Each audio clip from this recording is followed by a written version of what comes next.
నమస్తే, నేను మీ Ashok Kumar. Welcome to our channel.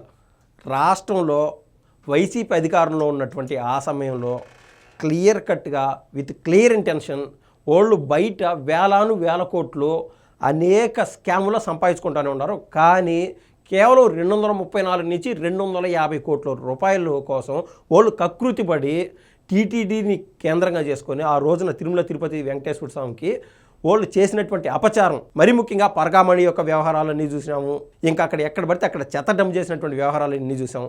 ఇది కాక కల్తీ నెయ్యి వాడి ఏకంగా 234 కోట్ల నుంచి 250 కోట్ల వరకు దండుకున్నారనేటువంటి మాట వాస్తవం. కానీ ఈ డబ్బు కోసం వైసీపీ వాళ్ళు అంత కకృతి పడినారంటే నమ్మేటువంటి పరిస్థితి కాదు. ఎందుకంటే నేను చెప్పినట్టు వేల కోట్లు వాళ్ళు బయట వేరే స్కామ్లో సంపాదించేసుకున్నారు.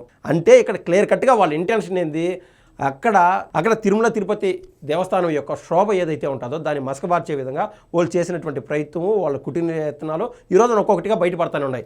ఈ క్రమంలో అసలు నాకు తెలియక అడుగుతున్నాను, నేనేమన్నా పొరపడుతున్నానా లేకుంటే 3-4 సార్లు చెక్ చేసుకున్నాం. ఏది స్వయంగా సుప్రీంకోర్టు ఆధీనంలో నడిచినటువంటి సిబిఐ ఏదైతే సిట్టు వేసిందో ఆ సిట్టుతో ఇచ్చినటువంటి ఛార్జ్షీట్లో క్లియర్ కట్గా రిపోర్టులు చూస్తే మనకు స్పష్టంగా తెలుస్తుంది. వీళ్ళు కల్తీ నెయ్యి చేసి దాన్ని తద్వారా లడ్లకు వాడి ఏకంగా 234 కోట్ల నుంచి 250 కోట్ల వరకు దండుకున్నారని చెప్పి, అంటే కల్తీ వాడినారు, కల్తీ చేశారనేది సుస్పష్టము. ఆ రోజు నుంచి వైసీపీ వాళ్ళు వీళ్ళు ఏదో సచీలు లేనట్టు, వీళ్ళకంటే మంచోళ్ళు లేనట్టు, దానికి ఏందో చంద్రబాబు నాయుడు గారు అదేవిధంగా పవన్ కళ్యాణ్ గారు క్షమాపణ చెప్పాలన్నట్టు వీళ్ళు రివర్స్ అటాక్ చేస్తున్నారు. దీంట్లో ఏమి జరిగింది ఏందనేది అందరూ చూశారు. క్లియర్ కట్గా కల్తీ జరిగిందని చెప్పి, దాంట్లో కల్తీ వ్యవహారంలో వాడినటువంటి ఆయిల్స్ ఏదైతే ఉన్నాయో దాంట్లో అనిమల్ ఫ్యాట్ లేదు అని చెప్పడానికి లేదు అని చెప్పి ఏదైతే సిట్టు వాళ్ళు ఇచ్చినటువంటి రిపోర్టులో కూడా ఉన్నది. అనిమల్ ఫ్యాట్ లేదని చెప్పడానికి నిర్ధారించేటువంటి మా దగ్గర అంత పరికరాలు లేవు అని చెప్పి.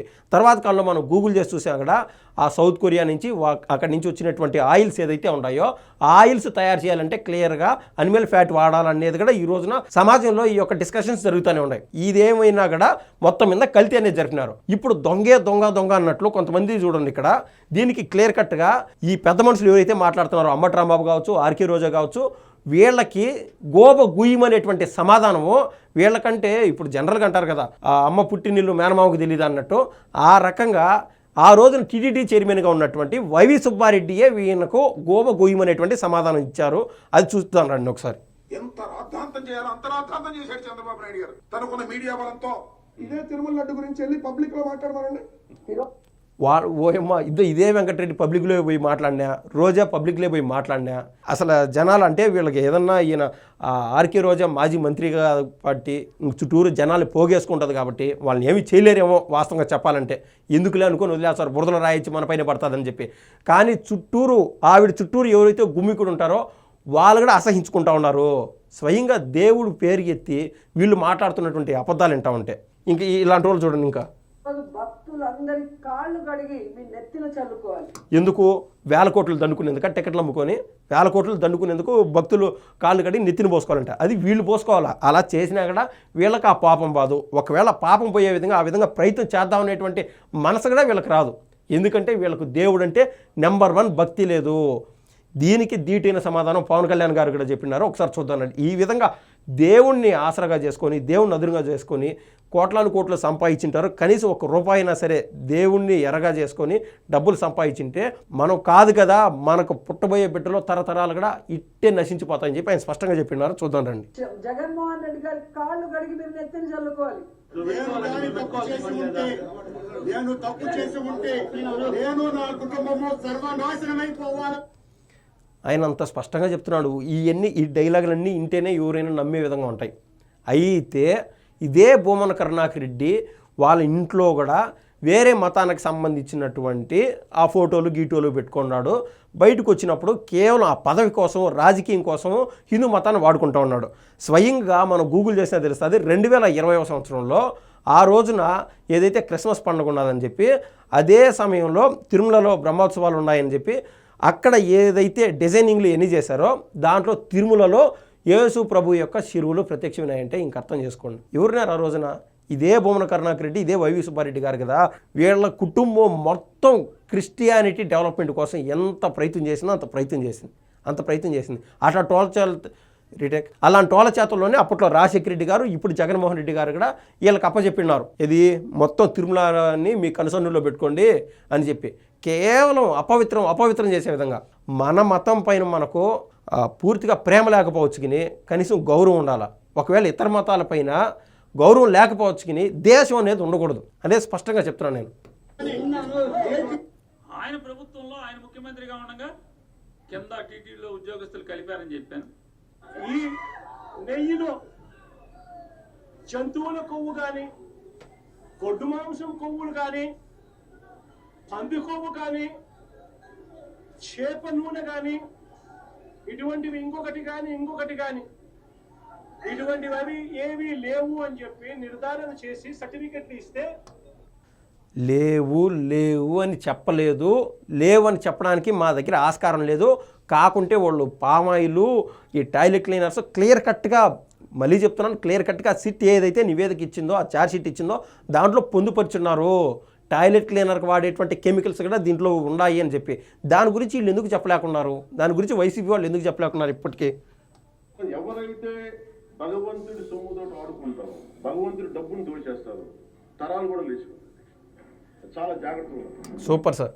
తర్రాలు కూడా లేచిపోతాయని చెప్పి కనీసం ఇప్పటికైనా ఆ శాసన మండలిలో కానీ, ఆ శాసనసభలో అంటే ఆ ఎమ్మెల్యేలు లేరులే, బయట ఉన్నటువంటి ఎవరైనా నిజంగా దేవుడి దగ్గరికి రాముడిది ఏదైనా సరే ఆ పండుగ ఉన్నప్పుడు కావచ్చు, వినాయక చవితి ఉన్నప్పుడు కావచ్చు, మొన్న జరిగినటువంటి మహాశివరాత్రి కావచ్చు, ఇలాంటి అనేక పండుగలకి అందరూ పూర్తి భక్తితో పోయి ఆడ దండాలు పెట్టుకోవడము, టెంకాయ కొట్టుకోవడము, దేవుడికి అంత మనస్ఫూర్తిగా నమస్కరించుకుంటారే. అప్పుడుకన్నా తెలీదా దేవుడికి మాత్రం తప్పు చేస్తున్నామే, పాపం చేస్తున్నామని చెప్పి?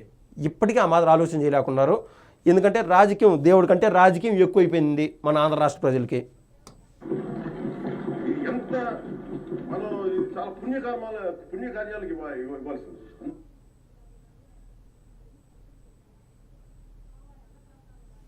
జంతువుతో అయితే లేదమ్మా. ఆడ చూడండి, మేము మళ్ళీ బొత్స సత్యనారాయణ ఏమంటాడంటే, మేము అసలు ఫోటోలు పట్టుకొని రాలేదు, చెప్పులు వేసుకొని రాలేదు, ఈ రకరకాలుగా మాట్లాడాడు. ఇందాక నేను చూపించిన దాంట్లో క్లియర్గా విజువల్స్లో వెంకటేశ్వర స్వామి ఫోటోలు పట్టుకొని చెప్పులు వేసుకొని ఆయన ఎగేసుకొని వచ్చేస్తున్నారు ఆయన. ఇంక వీటన్నిటికీ సమాధానం ఎవరు చెప్పినారంటే స్వయంగా వైవి సుబ్బారెడ్డి, అప్పట్లో టీటీడీ చైర్మన్గా ఉన్నటువంటి వైవి సుబ్బారెడ్డి గారు క్లియర్ కట్గా ఒక క్లారిటీ చేశారు. చూడండి ఆయన చెప్పిన సమాధానం చూడండి. మనకి మిగతా కల్తీ ఈవెంట్స్ జరిగిందనేది సిట్ వాళ్ళు క్లియర్గా అందులో చెప్పారు.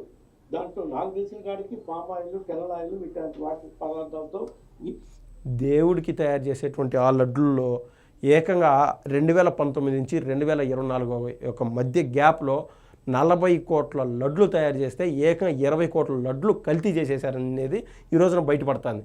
అంత కల్తీ జరుగుతుంది, అంత చేస్తూ ఉన్నప్పుడు ఈయన ఒకవేళ అంత మంచోడైతే ఈయనకు అసలు ఆ పదవి ఎందుకు? జగన్మోహన్ రెడ్డి గారు అంటారు కదా, ముసలోడికి నీకెందుకు ఆ పదవి, ఈ ముసలానికి ఎందుకు ఆ పదవి ఇచ్చినాడు అసలు అంటే ఈయనకు తెలియకుండా జరిగింది అనుకుందాంలే. కాస్త అంత ఇన్ఎఫిషియెంట్ మెంబర్స్కి ఎందుకు అటువంటి పదవి? సరే, ఏదైనా ఒకసారి తొలిసారి తప్పు అనుకుంటే ఒక రకం, దపాలుగా అటు టీడీపీ వాళ్ళు, బీజేపీ వాళ్ళు, జనసేన వాళ్ళు చెప్తున్నారు తిరుమలలో ఈ మాదిరి కల్తీ జరుగుతుంది, ఆడ తీసుకొచ్చినటువంటి లడ్డు 3-4 రోజులకి బూజు పడుతుంది, ఇబ్బందిగా ఉండాలి, ఏదో తప్పు జరుగుతుందని చెప్పినా కూడా కనీసం అప్పుడు సేమ్ హోదాలో జగన్మోహన్ రెడ్డి గారు రెక్టిఫై చేసుకోలేకుంటే సింపుల్గా చెప్తున్నారు చూడండి, 20 కోట్ల లడ్లకి ఆ కల్తీ నెయ్యి అంటే ఆ పామాయిలు, డాల్డా, గీళ్ళ ఇంకా ఇన్ని వాడేశారంట దేవుడి కోసం. జంతువుతో అయితే లేదమ్మా. మిగతా కల్తీ ఈవెంట్స్ జరిగిందనేది సిట్ వాళ్ళు క్లియర్గా అందులో చెప్పారు. దాంట్లో నాకు తెలిసిన కాడికి పామాయిల్, కెనలాయిల్ ఇట్లాంటి వాటి పదార్థాలతో ఈ తయారు చేశారు అని సప్లై ఎక్కడి నుంచి వస్తుంది ఈ పామాయిల్ కావచ్చు, కెనలాయిల్ కావచ్చు, నాకు తెలియకుండానే ఎప్పుడైనా మనం భక్తులు అటుపోతాం అక్కడ మనకు ప్రతిదీ టోకను అన్ని స్కానింగ్ ఇవన్నీ చేసి ఎంతమంది ఎంటర్ అవుతారని చెప్పి ఇంత పకడ్బందీ వ్యూహం ఉంటుందన్నమాట. పకడ్బందీగా ఉంటుంది అంత సెక్యూరిటీ. అది ఏం వచ్చినాయి బయట నుంచి అంటే వీళ్ళు కెనలాయిల్ ఇవన్నీ తీసుకెళ్ళినారు కదా. మొన్న ఎవరైతే బోమన కరుణాకర్ రెడ్డి ఉన్నారో ఆయనకు సంబంధించి ఆయన డైరెక్షన్లో ఆ సాక్షి వాళ్ళు చేసినటువంటి వ్యవహారం చూసాం. ఏకంగా పైకి మందు బాటలు అన్నీ తీసుకెళ్ళినారు. దాన్ని మరి ఈ టీడీపీ ప్రభుత్వం పైన వాటిపైన వేద్దాం. తీరాజు వచ్చే సాక్షి రిపోర్టర్ల వాళ్ళు ఇవన్నీ మర్చిపోయి ఏది తెలీదు, మనకు ఏదో తెలియదు, పిల్లి కళ్ళు మూసుకొని పాలు తాగినట్టు ఈ రోజున బయటకు వచ్చి వాదనలు వినిపిస్తూ ఉండడం విడ్డూరము. గత 5 ఏళ్ళలో పక్కన పెడితే ఇప్పుడు కొత్తగా వచ్చినటువంటి ప్రభుత్వం ఈ సమయంలో కూడా సాక్షి వాళ్ళు చేసినటువంటి దారుణం మనం చూసాము. తిరుమల కేంద్రంగా స్వయంగా వైసీపీ సోషల్ మీడియా వాళ్ళు అనేది వాస్తవం. ఈ వీడియో పైన మీ అభిప్రాయం తెలుపుతారని కోరుతున్నాను. ధన్యవాదాలండి.